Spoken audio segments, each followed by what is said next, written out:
দয়া করে দেশটাকে শান্তি আনার চেষ্টা করেন।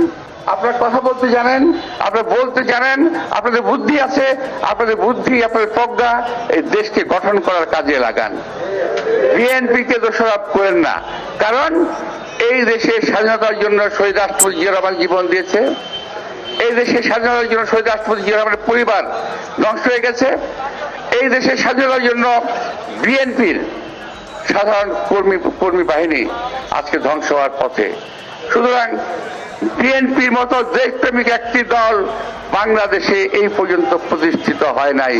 নতুন করে কখনো হবে কিনা আমি জানি না, যদি হয় স্বাগত জানাবো। আরেকটি ব্যাপার একটু পরিষ্কার করা দরকার, সেটা হলো অনেকে বলেন নতুন একটি দল হচ্ছে আর বিএনপি নাকি তাকে জেলাস করছে।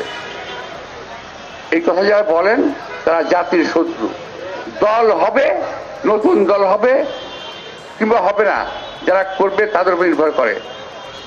দল ঘোষণা হওয়ার পরে বিএনপির ভূমিকা কি থাকে সেটা দেখবেন। আমরা স্বাগত জানাই যারা দল করবে, যারা দল করবেন, গণতান্ত্রিক প্রক্রিয়ায় দেশটাকে পরিচালিত করবেন, আমরা সহায়তা করে প্রয়োজন পড়লে। কিন্তু ওই সমস্ত উল্টাপাল্টা কথাবার্তা আপনারা বলে দেশবাসীকে বিভ্রান্ত করার চেষ্টা করবেন না।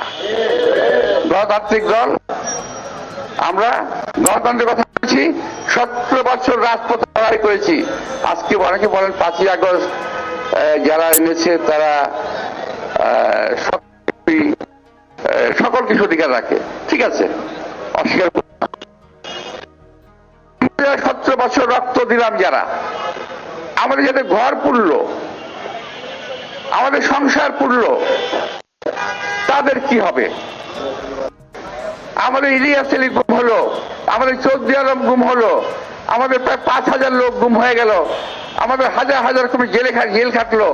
আর আমরা এখানে যারা আছেন সবাই কম বেশি, আমি তো 13টা বার জেল কেটেছি ভাই, নাই। একজনের অবদানকে স্বীকৃতি দিতে গিয়ে অন্যজনের অবদানকে অস্বীকার করার কোন কায়দা বাংলাদেশে নাই।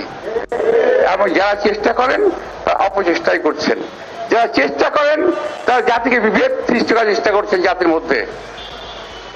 একটা কথা বললো কেউ আর সেটা নিয়ে লাফালাফি শুরু হয়ে গেল। আরে ভাই, সবাই তো কথা বলেন, আর বিএনপি বললেই অসুবিধা। তবে বিএনপিকে যারা ভিন্ন শিবিরে ঠেলে দিয়ে ফায়দা হাসিলের চেষ্টা করছেন, এটার পরিণতি কিন্তু ভালো হবে না। দেশটাকে ঐক্যবদ্ধ রাখার চেষ্টা করবেন। আর একটি দল আছে যেটা কি সন্দেহ, একটু নাম বলবো না, ওই যে বলে না গাছে কাঁঠাল গোফে তেল,